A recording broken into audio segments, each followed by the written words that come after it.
Wel, nos i'r diwetha, buon ni'n edrych gyda'n gilydd ar adnod yn llyfr y proffwyd Hosea. Hosea 14. A bore yma, wy moyn troi yn ôl at yr un adnod. So, Hosea 14 ac adnod 4. Hosea 14 and verse 4. Wythnos diwetha, roeddwn ni'n edrych jyst ar ddechrau yr adnod, y 3 gair cyntaf, ond ni'n meddwl byddwn ni'n troi yn ôl a edrych ar yr adnod yn gyfan gyda'n gilydd a bore yma. Fe ddarllenau'r adnod I chi nawr. So, Hosea 14 and verse 4. Iachaf ei hanffyddlondeb fe'i caraf o'n bodd, oherwydd trodd y llyd o ddi wrthynt.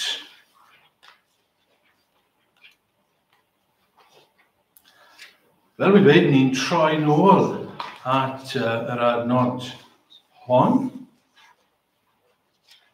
mwyn edrych ar yr adnod gyfan. A'n thema ni y bore yma, neu'n testyn ni y bore yma, yw'r cwestiwn, sut allai brofi cariad Duw? Sut allai brofi cariad Duw?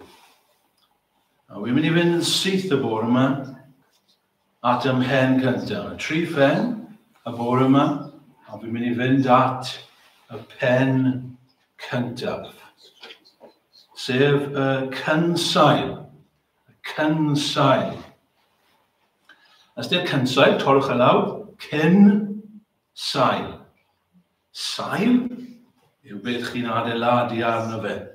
Foundation. Felly gair Saesneg bydde foundation neu premise neu starting point os I chi'n hoffi. Man cychwyn. Lle ni'n mynd I ddechrau, ein cynsail, y man dechrau. Ac yn I moyn dechrau y bore yma gyda'r geiriau sydd yn yr adnod. Mae yna eiriau pwysig yn yr adnod. A mae geiriau yn bwysig, a mae'n bwysig bod ni'n deall geiriau. Ac mae yna 2 air wy'n moyn I chi sylwi gyda fi ar y dechrau fan hyn. Gair cyntaf yw cariad. Sylwch. Fe'i caraf o'n bodd. I will love them. Cariad. Gair sydd yn gyfarwydd I ni gyd. Gair I ni gyd yn hoffi yw cariad. Gair I ni'n clywed tipyn amdano o'r pwlpit. Ac mae hynny'n gywir ac yn dda I ni. Ond yr ail air, fi moyn I ni sylwi arno fe, oherwydd mae yn adnod ein testyn, yw'r gair llyd. Nawr, falle dyn ni ddim mor gyfarwydd ar gair hwn, llyd. Saesneg, wrath. Ond dydy hwnna ddim yn gair cyfarwydd chwaith, hyd yn oed yn Saesneg. Felly, falle well ni defnyddio gair arall, sef dig neu digofaint. Yn Saesneg, anger. I ni'n dweud yng Nghymraeg, rwy'n ddig gyda ti. I'm angry with you. Os ni'n clywed llawer am gariad, dyn ni ddim yn clywed cymaint am y gair yma llyd neu ddigofaint. Falle dyn ni ddim moyn clywed am y gair hyn, digofaint. Mae Duw yn ddig. Mae Duw yn gwrthwynebu. Mae Duw yn erbyn. Mae Duw yn anfodlon. Mae Duw yn Cosby. God is angry. Mae'r Beibl yn dysgu fod Duw yn caru a mae Duw yn ddig gyda phobl. Mae e'n caru pobl ac mae e'n ddig gyda phobl. A dyw'r ddau beth ddim yn anghydnaws. Dyw'r ddau beth ddim yn anghyson. The two things are not incompatible. Does dim gwrthdaro rhwng y ddau. Nawr, mae hynny'n wir yn ein profiad ni o ddydd i ddydd, yn dydi. Gall person garu a bod yn ddig. Cymrwch chi gŵr a wraig sydd yn briod a'i gilydd. Mae'r gŵr yn caru wraig. Mae'r wraig yn neud rhywbeth sydd yn upsetio i gŵr. Mae'r gŵr yn ddig gyda'i wraig am beth mae wedi wneud. Mae'n ddig gyda hi. Mae dal yn ei charu, ond mae'n ddig gyda hi yr un pryd. Ac felly gyda Duw, ffrindiau, dyma mae'r Beibl yn dysgu. Mae Duw yn ddig gyda phobl. No, dy'r byd ddim moyn clywed hyn. Na, dydy'r byd ddim moyn clywed hyn o gwbl. Mae'r byd, wrth y byd, ni'n meddwl pawb sydd i fas, pawb sydd ddim yn snogion, dydy'r byd ddim moyn clywed am Dduw sydd yn ddig gyda ni. Mae'n hoffi clywed bod Duw yn caru. Mae hynny'n iawn. Mae hynny'n dda. Ond ni ddim moyn clywed am Dduw sydd yn ddig gyda phobl. A mae'r eglwys, ni'n dryst i ddweud, wedi gwrando ar y byd. Ac mae'r eglwys yn aml a daiog o just cyflwyno Duw sydd yn caru pobl. Ac felly'r efengyl i lawer o bobl yw, mae Duw yn eich caru, mae Duw yn eich caru, mae Duw yn eich caru. Yn y gyd sydd gyda nhw i ddweud. Ond dydy hynny ddim yn gwneud cyfiawnder gyda'r efengyl. Dyw ddim yn gwneud cyfiawnder gyda'r Beibl. Mae'n anigonol i ddweud hynny wrth bobl. Dim ond i ddweud wrth bobl, mae Duw yn eich caru. Mae'n beryglus i ddweud hynny wrth bobl yn unig. Dyna beth oedd Paul yn gwneud pan oedd Paul yn mynd i brygethu i lefydd fel Corinth ac Athen. Doedd e ddim jyst sefyll yna dweud wrth bobl, mae Duw yn eich caru bobl. Dyna oedd Iesu Grist yn gwneud. Oedd Iesu Grist yn jyst yn dweud wrth bobl, mae Duw yn eich caru chi. Oedd Ioan Fedyddiwr ddim jyst yn dweud wrth y milwyr oedd yn dod at dyfeirio'r ddonau, a'r Phariseaid oedd yn dod at dyfeirio'r ddonau. Hei, bydwch y poeni milwyr, bydwch y poeni Phariseaid, mae Duw yn eich caru chi.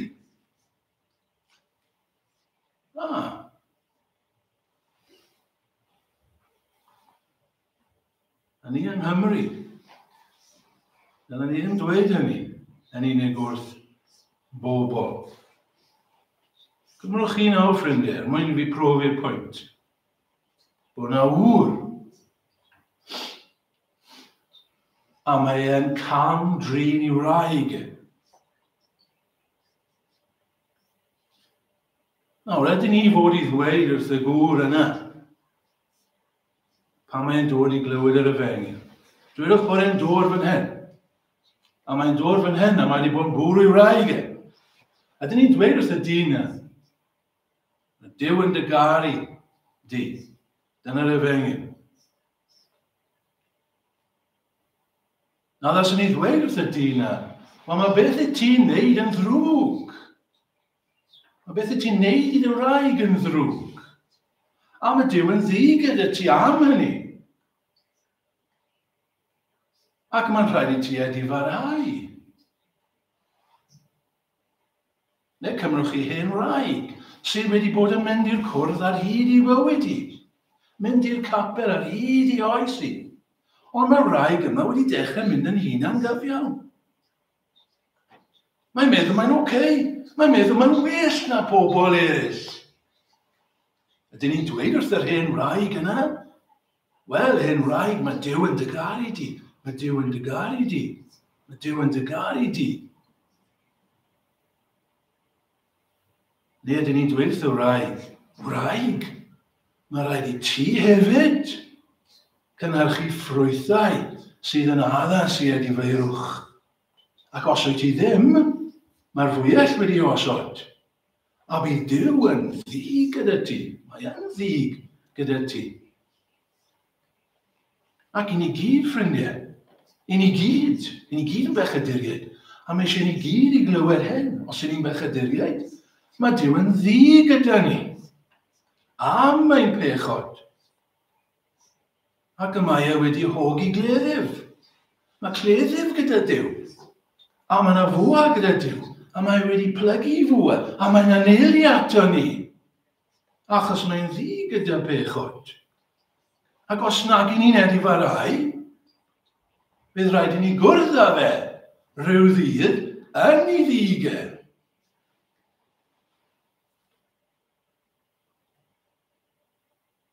Ac felly mae angen i ni glywed hyn, ffrindiau.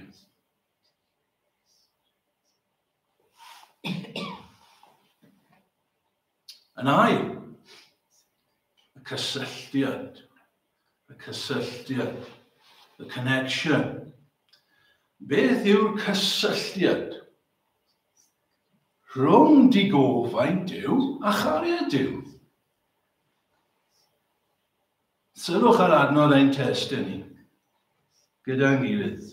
Iachaf ei hanffyddlondeb, fe'i caraf o'n bodd, oherwydd trodd fy llyd o ddiwrthynt.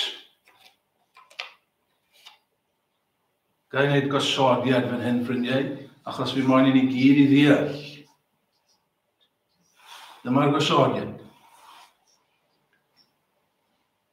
Mae digofaint Duw yn atal, yn rwystro cariad Duw. Mae'n i ddweud hwnna to. Mae digofaint. Mae'r ffaith mae Duw yn ddig gyda ni, a mae'n pechod, yn atal, yn rwystro cariad Duw. Hynny yw, mae'n rwystro fe rhag fod yn brofiad i ni. Digofaint Duw. It's an hindrance. It's an obstacle. I ni gael profiad o gariad Duw. I ni gael y sicrwydd o gariad Duw. I ni gael y mwynhad o gariad Duw. Dyna beth mae Duw yn dweud, caraf hwy o'n bodd, yn rhad, heb ddal nôl, heb rwystyr. Yn amlwg. Right? Wi'n mynd i gael i'r bobl hyn. Pam? Oherwydd, because trodd fy llyd. O ddiwrtho. Mae'r llyd, dyma'r broblem, y llyd, a digofaint, ond fi'n mynd i troi i ffwrdd. Os yw Duw yn ddig gyda ni, ffrindiau, ni fydd cariad Duw yn brofiad i ni.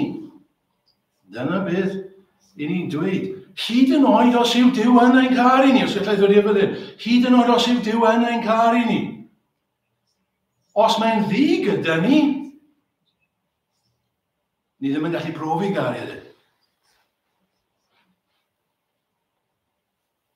Does dim cysur i ni. No comfort. Nôl at berthynas gŵr a gwraig eto.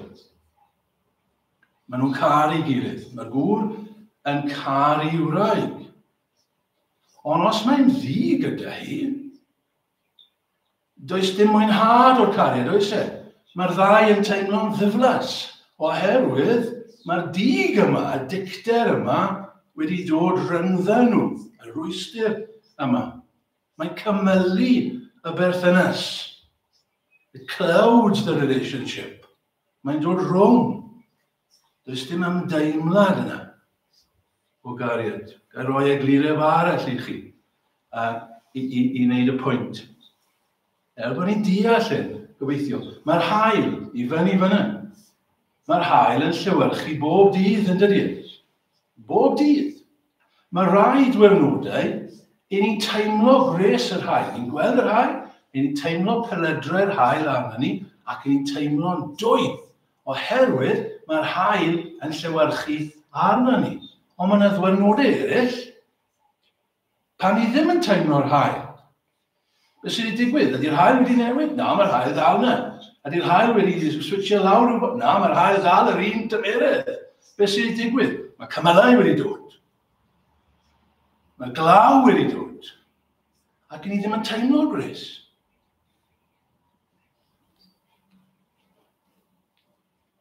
Mae dal yna.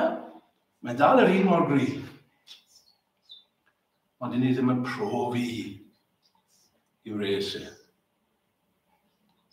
Mae'n rwystro y mwynhad profiad. Nawr ffrindiau, ga i fod mor blwmp ac yn blaen a wy'n gallu y bore yma. Yn gwrtais, ond mae eisiau gwneud y pwynt. Mae rai ohonoch chi yma, siŵr o fod. Ydych chi erioed wedi profi cariad Duw? Chi wedi clywed am gariad Duw? Wrth gwrs chi wedi. Mae pawb wedi. Chi wedi clywed yr adnod? Duw cariad Duw. Chi wedi clywed digon o bregethwyr yn dweud mae Duw yn caru pobl. Ond chi byth wedi cael profiad eich hun. Chi ddim. Chi ddim wedi teimlo'r gres. Chi ddim wedi teimlo'r peledrau.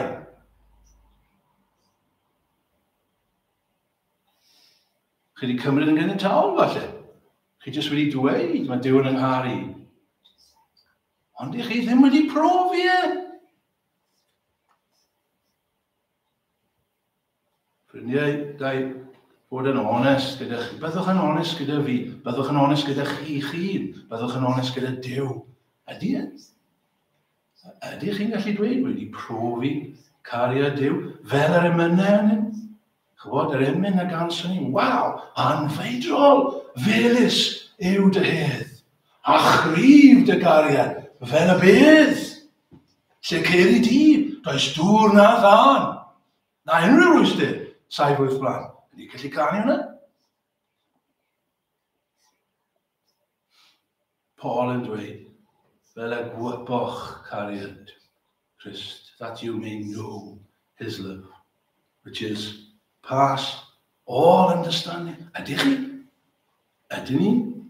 Y bore yma, ffrindiau, yn gwybod am hynny. Na'r peth am cariad yw chi ddim yn siarad am cariad. Mae cariad yn rhywbeth i chi'n profi. Mae'n rhywbeth i chi'n mwynhau. Ond falle ydych chi ddim. Falle bod rhywun yma, o chi arfer, rhyw amser yn ôl. Ond rhyw sut mae wedi mynd. Mae'r cymylau wedi dod. Mae'r gaeaf wedi dod. A chi ddim yn teimlo'r cariad yr un peth. Pam, ffrindiau? Beth yw'r broblem? Beth yw'r cysylltiad? Nôl at y pwynt. Beth yw'r cysylltiad? Mae Duw yn ddig. Dyna pam. Mae Duw yn ddig. God is angry. Pam mae Duw yn angry? Wel, nid yn ôl at wythnos diwethaf, gair arall bwysig yn yr adnod. Oherwydd anffyddlondeb. Iachaf ei hanffyddlondeb. Hwy. Mae'n aros gyda'r gair yma am ychydig. Anffyddlondeb. Mae'r llyfr yma, Hosea, yn llyfr trawiadol iawn. Mae'n neges trawiadol yn y llyfr yma, Hosea. A mae'r neges yn nhw trwy bywyd y proffwyd yma. Mae Duw yn gofyn i'r proffwyd i wneud rhywbeth rhyfedd iawn. Mae Duw yn dweud Hosea i gymryd gwraig, priodi gwraig, ond mae'n rybyddio Hosea bod y wraig yma yn mynd i fod yn bytain, prostitute. A mae Hosea yn cymryd y wraig yma. Mae'n priodi ddi. Mae'n cael plentyn. Ac wedyn mae'r fenyw yma, Gomer yw enw hi. Mae hi'n anffyddlon i Hosea. A mae'n mynd i fod yn bytain eto. A mae'n cael ei gwerthu mewn caethiwed yn ei ffyteindra hi. Ond mae Hosea dal yn caru. A mae Duw yn dweud wrth Hosea i fynd, ffindo hi, a'i phrynu hi nôl i fod yn wraig iddo fe. A mae'n gwneud hynny. A neges y llyfr yw hyn i Israel. Bod Duw yn caru Israel, fel oedd Hosea yn caru Gomer. Ond just fel mae hi wedi bod yn anffyddlon iddo fe, a wedi mynd yn bytain, mae Israel wedi gadael Duw.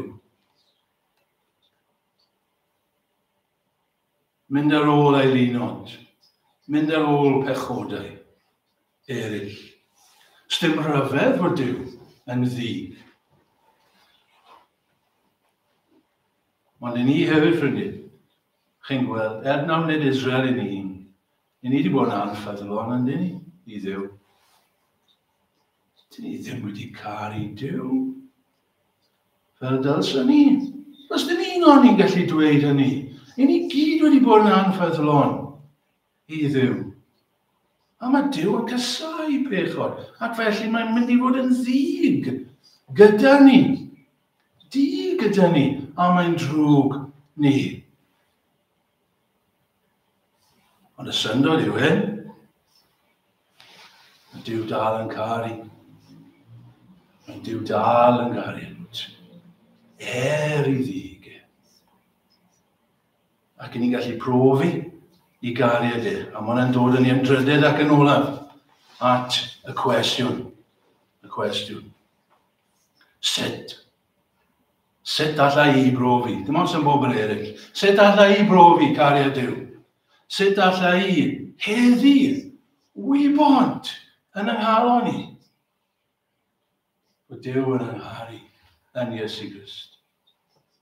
Wel, dyma'r adeg, ffrindiau. Mae'n rhaid i'r digofaint droi. Beth yw'r broblem? Y dig. Mae Duw yn ddig. So mae'n rhaid i'r digofaint droi.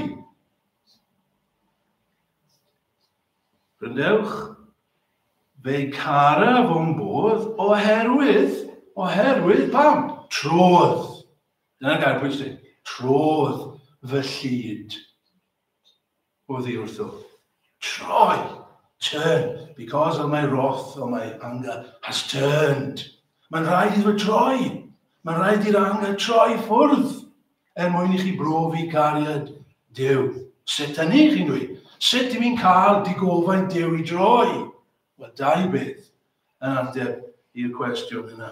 Sut all dig Duw droi oddi wrthym ni? Dyna'r cwestiwn mawr, ffrindiau. Dyna'r cwestiwn mawr yn y Testament Newydd. Dyma'r cwestiwn sydd yn ganolog i'r Efengyl. Chi'n gwybod yr ateb? Dyna bod chi'n gwybod yr ateb. Os nag chi'n gwybod yr ateb, mi'n gobeithio byddwch chi'n dysgu yn y munudau sydd ar ôl o'r bregaeth yma. Sut allai cael digofaint Duw i droi i ffwrdd? Wel, os dim rhaid i chi feddwl, achos dyna'r cwestiwn oedd Duw wedi meddwl amdano fe. Cyn i ni cael ein geni. Cyn i'r byd yma cael ei greu. Oedd Duw wedi meddwl am y cwestiwn yma. Sut mae'n gallu troi i ddig oddi wrthyn ni, fel bod ni'n profi gariad e. Bydd yr ateb, gael rhoi dwy adnod i chi. 2 verses. Un yn anodd, un yn syml. yr un syml I ddechrau. Sut y mae dig Duw yn troi? Ateb cynta, adnod cynta. Daethant ag ef I le o'r enw Golgotha. Ac yno, y croeso'i liasant ef. Dyna'r ateb ffrindiau. Sut mae dig Duw yn troi oddi wrth I chi a fi? Golgotha. Calfaria. Groes. Beth nath Iesu Grist ar y groes. Yr ail adnod. Yr un mwy anodd I ni. Yr un darllenes I ar dechrau y cwrdd. Romans 3:25. Dyma'r ateb. Yr hwn, medd Paul, a osododd Duw yn iawn trwy ei waed. Beth yw hwnna? Beth yw'r gair yma iawn I ni'n canu tipyn am iawn I ni, ond ysdim lot yn defnyddio'r gair y dyddiau yma. Iawn. Rhywbeth sydd yn troi digofaint I ffwrdd. Dyna fe. Mae'n air yn Saesneg. Ysdim lot o bobl yn resolven yn defnyddio'r gair hyn. Ond mae'n air da, propitiation. Propitiation. Beth mae'n golygu? The turning away of anger. That's it. Dyna beth mae Hosea yn siarad, dyna beth mae Duw yn siarad amdano fe fan hyn. Propitiation. The turning away of anger. God's anger must be turned away. It must be turned away. How can it happen? Propitiation. Dyna sydd angen arno ni. Dyna beth oedd Duw wedi darparu.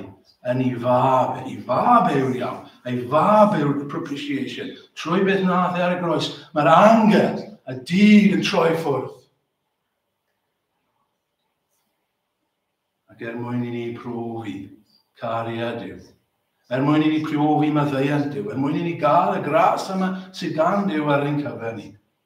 Roedd rhaid I hyn ddigwydd ar y groes.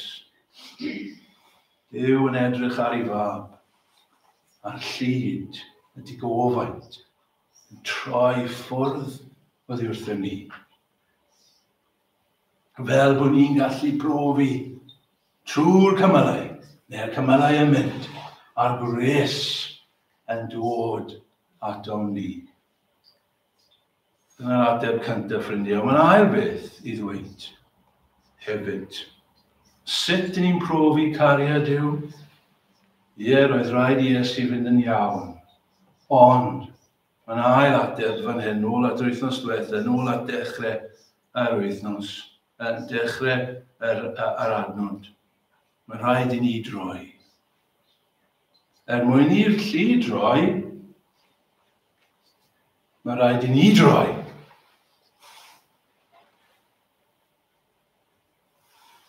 Adnod 1. Dychwel Israel. Dyna ni. Return Israel. For the anger to turn against us, we must turn. We must turn to God in repentance. Sut ni'n neud hynny? Ni'n dod fel wythnos diwethaf, fel mae'n dweud fan hyn, gyda geiriau. Cymryd geiriau. Mynd at Dduw gyda geiriau. Pa eiriau? Mae'n rhoi'r geiriau I ni. Maddau'r holl rydw ni. Dyna gyd, ffrindiau, sydd rhaid I ni wneud. Mae Iesu wedi wneud y peth anodd ar y groes. Ond na gyd mae rhaid I ni wneud nawr, ond mae rhaid I ni wneud yw mynd â geiriau at Dduw. Maddau. Mae Iesu Grist yn helpu ni. Dyma mwy o eiriau I ni fynd â. Pechais yn erbyn y neb. Ac wrth fel ein dithau, ac nid wyf deilwng i'n galw yn fab I ti. Mae Iesu Grist yn rhoi fwy o eiriau I ni ddweud. O Dduw, bydd trigarog wrth I fi bechadur. Yn y gwreiddiol, y gair fyna trigarog yw'r gair yma sydd propitiation eto. O Dduw, tro dy lyd o ddiwrthyf. Mae'n rhaid ni ofyn hynny. Tro dy lyd.